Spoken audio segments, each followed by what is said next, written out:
good, y'all? My name is Melvin Jenkins. I guess I just wanted to start telling a little story about where I'm at in my life right now, and I guess how I feel like I'm way in a better position to be successful, moving forward and towards the future.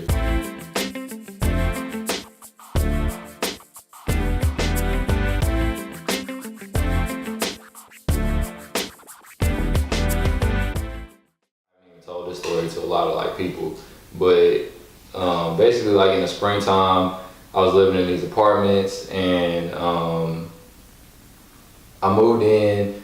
I didn't really know too much about leases and all of that stuff like that, so I mean everything they always make the shit sound good when you go to talk to the office and stuff. So I'm sitting in the office, they making everything sound good, and I'm like, okay, yeah, I can do this, I can budget this and I'm gonna do that, not taking stuff real serious. Months go by, and I mean, by the way, I'm a member of Alpha Phi Fraternity Incorporated across Fall 16. So I'm going into the Fall 16 of my school year, and this is when all this is happening. And then we get online and stuff like that. And I mean, I make it, we got through obviously, and everything was fine. I'm in a good position. And springtime come, and one thing that a lot of my pro-fights and a lot of other groups was telling me is the semester you on is not the hardest semester. It's the first one when you get off, because when you on, it's like you're in jail, and everything in your life is controlled, and you basically it's like being back in high school. All your parents controlling everything. You studying at the same time. You doing the same thing every single day. And so your life is structured. They were when you get off in that next semester, that's when you the over-suppressed child that went to college, and now you got freedom and you can just do whatever you want. So boys just be going buck wild, and you lose track of all your priorities, school and working and all of that stuff like that. So we go through the spring semester. My GPA sucked spring semester. It was way worse than when I was on. I had above a 3.0. I think I had above a 3.0 when I was on, and then when I got off, we're not even gonna talk about that. And so to get to the point, I guess I got into a financial situation with my rent, and I got way far behind on rent. I was probably about 2 months behind on rent, and I kept trying to work in my apartment complex, but I mean, if you ain't got the money, then eventually they get tired of hearing you talk and stuff like that. So, and my dad is my co-signer, or he was my co-signer when I was staying here. And so, I mean, everybody knows when you have a co-signer, if you don't pay your stuff, bro, it's gonna go back on them. And so, with my dad being my co-signer, and me not being able to pay at that time, they're naturally gonna contact him. And so, me not knowing this, I'm thinking I had a little bit more time to work something out with them, and I was working on trying to pull some strings and try to get this money together. And so they ended up contacting my dad, and they ended up contacting him before I got to him and stuff like that, because I didn't know they were going to contact him that quickly. And so he ends up calling me while I'm in Austin at one of our parties, working one of our parties, and just goes off, and just going in on my ass, about why I didn't tell him, and how I'm this far behind on rent and all this stuff like that. And so the stuff progresses, and I'm trying to kind of mend the situation, try to be okay, well, it's not that bad, it's still fixable and stuff like that.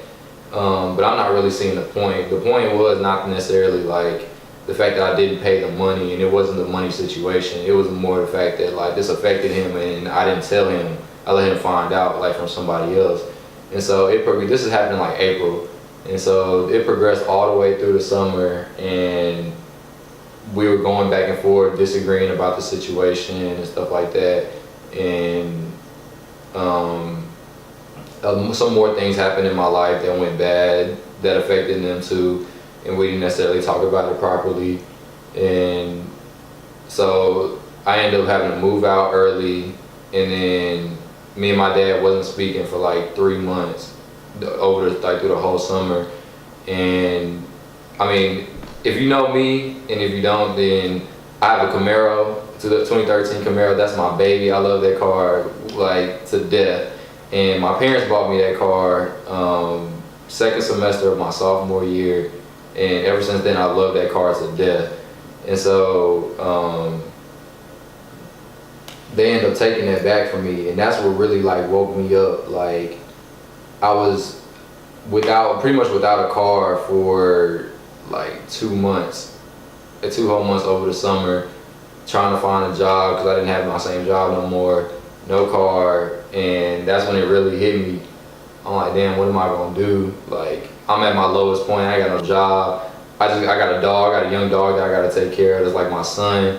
And I'm in all this financial debt, and I don't know how to fix this shit by myself. And so I really had to sit down and focus and be like, and change my mindset on life and be like, what am I doing wrong in this situation, instead of thinking about what everybody else is doing to me or what the situation is doing to me.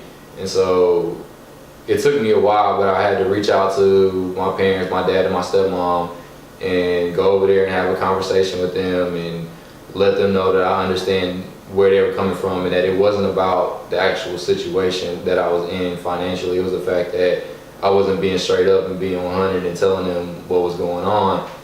And because they could have helped me if I would have told them what was going on instead of trying to fix the stuff on my own. And so I just really had to sit down and change my mindset on life and figure out how what I do affects my life instead of what everything else that happens around me affects my life, and take control of only the stuff that I can control. And so since then, me and my dad are on the right track. Like our relationship is good. I got my car back, I got my baby back. She in the garage. Couldn't leave my baby outside during this hurricane. Speaking of prayers to all the people who are losing like everything in this hurricane. This is my city. I'm from here.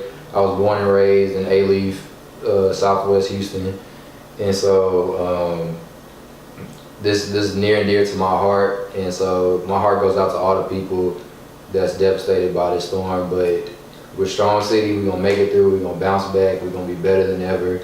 And then I think I just use that experience to build off of it and move on and change my outlook on life. So now I do have my priorities straight. I got a new job, and I'm in school. I mean, we got through syllabus week, so my senior year ain't even really started yet, but I'm more focused than ever. I'm trying to do all these things and balance all these things the right way, instead of letting one thing take control of my entire life and losing focus of everything else that's important.